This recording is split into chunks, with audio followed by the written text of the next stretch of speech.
मोदी सरकार के आगे झुके बालन शाह 18 बॉर्डर पॉइंट खोलकर दी बहुत बड़ी राहत। भारत के वाहनों के लिए आसान हुआ नेपाल में प्रवेश, आखिर क्यों बदलना पड़ा फैसला? पहले सख्ती से बॉर्डर पर बढ़ी परेशानी, भारतीय वाहन लौटे तो नेपाल के पर्यटन कारोबारों पर दिखा असर। स्थानीय लोगों ने उठाई आवाज, अब सरकार के फैसले ने पलट दिया पूरा खेल।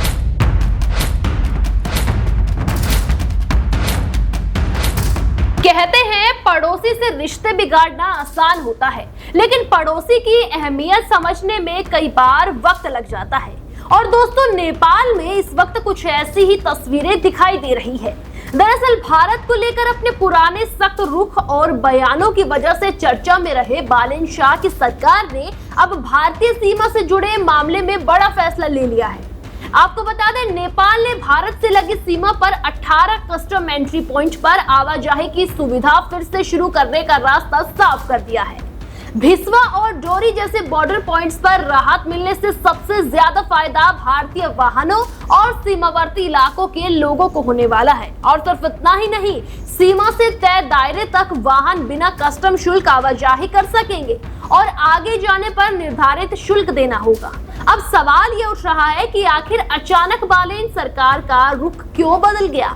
क्या भारतीय पर्यटकों की कमी और सीमा पर बढ़ती परेशानी ने नेपाल सरकार को अपना फैसला बदलने पर मजबूर कर दिया है? चलिए पूरा खेल विस्तार से समझते हैं। दरअसल भारत और नेपाल का रिश्ता सिर्फ दो देशों की सीमा तक सीमित नहीं है। दोनों ही देशों के बीच रोटी बेटी का रिश्ता कहा जाता है और हर दिन बड़ी संख्या में लोग कारोबार, पर्यटन, इलाज और पारिवारिक कामों से सीमा पार कर। लेकिन कस्टम प्रक्रिया और भारतीय वाहनों की एंट्री को लेकर हाल ही के दिनों में कई जगह परेशानियां बढ़ी थी। ठोरी बॉर्डर पर भारतीय 4 पहिया वाहनों की एंट्री पर लगी करीब 3 सप्ताह की रुकावट से पर्यटन और स्थानीय कारोबार प्रभावित हुआ था। रिपोर्ट्स के मुताबिक भारतीय वाहनों को अब ठोरी से अस्थायी पास के जरिए फिर से प्रवेश की सुविधा दी गई है। भारत के आधिकारिक दूतावास की वाहन संबंधित जानकारी भी बताती है कि भारतीय वाहन नेपाल के नजदीकी नगरपालिका क्षेत्र या बाजार तक दिन भर की यात्रा के लिए कस्टम शुल्क दिए बिना जा सकते हैं। हालांकि बॉर्डर चेक पोस्ट पर वाहन दर्ज कराकर डे पास या चालान लेना जरूरी होता है। लेकिन यहाँ पर असली कहानी भारतीय पर्यटकों की ताकत से जुड़ी दिखाई देती है। आपको बता दें, नेपाल की अर्थव्यवस्था में पर्यटन का बहुत बड़ा महत्व है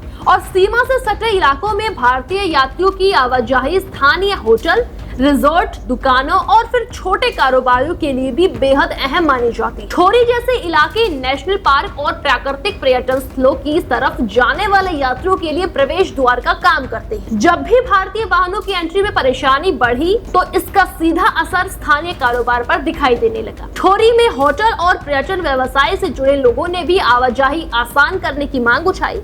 नेपाल की संसद ने भी भारतीय वाहनों की रुकी एंट्री का मुद्दा उठा और फिर उसके बाद अस्थायी पास की व्यवस्था सामने आई। यानी कि दबाव सिर्फ भारत की तरफ से नहीं बल्कि नेपाल के अंदर से भी बढ़ रहा था। अब समझिए भारतीय यात्रियों की अहमियत कितनी बड़ी। दरअसल हालिया नेपाली रिपोर्ट्स के मुताबिक सिर्फ 6 प्रमुख बॉर्डर पॉइंट से रोजाना 2000 से भी ज्यादा भारतीय वाहन नेपाल पहुंच रहे थे। भारतीय पर्यटकों और श्रद्धालुओं की बढ़ती संख्या ने नेपाल के होटल, रेस्टोरेंट और पर्यटन कारोबार को फायदा मिल रहा था। ऐसे में अगर बॉर्डर पर कागजी कार्रवाई बढ़े, वाहनों को रोका जाए या फिर यात्रियों को कई किलोमीटर दूर बड़े कस्टम ऑफिस तक जाना पड़े तो सबसे पहले नुकसान नेपाल के स्थानीय कारोबार का ही होता है। और दोस्तों, यही वजह है कि छोटे कस्टम पॉइंट्स पर सुविधा बहाल करने और एंट्री प्रक्रिया आसान बनाने की मांग लगातार तेज हो रही थी। यानी जिसे सिर्फ बॉर्डर का छोटा फैसला समझा जा रहा था, उसके पीछे भारतीय पर्यटकों, सीमावर्ती कारोबार और नेपाल की स्थानीय अर्थव्यवस्था का बड़ा गणित छिपा है। दोस्तों, भारतीय वाहन आएंगे तो होटल भरेंगे, दुकानें चलेंगी और पर्यटन से जुड़े हजारों लोगों तक पैसा भी पहुंचेगा। अब डिजिटल व्यवस्था की चर्चा ने इस फैसले को और भी बड़ा बना दिया है। दावा है कि कस्टम प्रक्रिया को तकनीक के जरिए आसान करने की दिशा में काम किया जा रहा है ताकि वाहन चालकों को लंबी कागजी कार्रवाई और दूर स्थित बड़े कस्टम कार्यालयों के चक्कर न लगाने पड़े। ठोरी में फिलहाल अस्थायी पास की व्यवस्था लागू की गई है, जिससे भारतीय पंजीकृत 4 पहिया वाहन तय इलाके में आवाजाही कर सकते हैं। पहले कस्टम दस्तावेज की समस्या के कारण कई यात्रियों को लौटना पड़ता था और कुछ को औपचारिकताएं पूरी करने के लिए बीरगंज की तरफ लंबी दूरी तय करनी पड़ती। लेकिन अब स्थानीय स्तर पर सुविधा मिलने से भारतीय यात्रियों के लिए नेपाल जाना आसान हो सकता है। यही वजह है कि इस फैसले को बालेन शाह सरकार के बदलते हुए व्यवहारिक रूप के तौर पर देखा जा रहा है। हालांकि इसे सीधे भारत के आगे झुकना कहना राजनीतिक व्याख्या होगी, लेकिन इतना जरूर है कि भारतीय आवाजाही की अहमियत को नेपाल सरकार नजरअंदाज नहीं कर सकती। फिलहाल नेपाल की सीमा पर मिली ये राहत भारतीय यात्रियों के लिए बड़ी खबर है।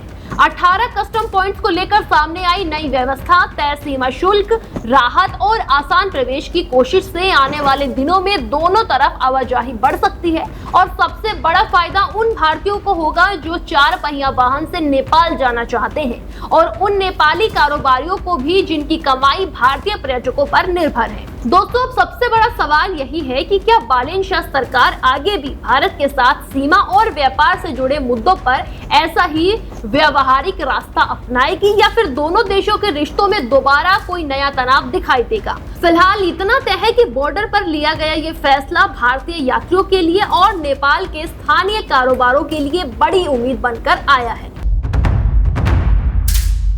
देश दुनिया की हर बड़ी सटीक और भरोसेमंद खबर देखने के लिए अभी विजिट करें हमारे वेबसाइट nowuttarpradesh.com और nownoida.com पर, क्योंकि यहाँ आपको सिर्फ सुर्खियां नहीं बल्कि पूरी जानकारी मिलेगी।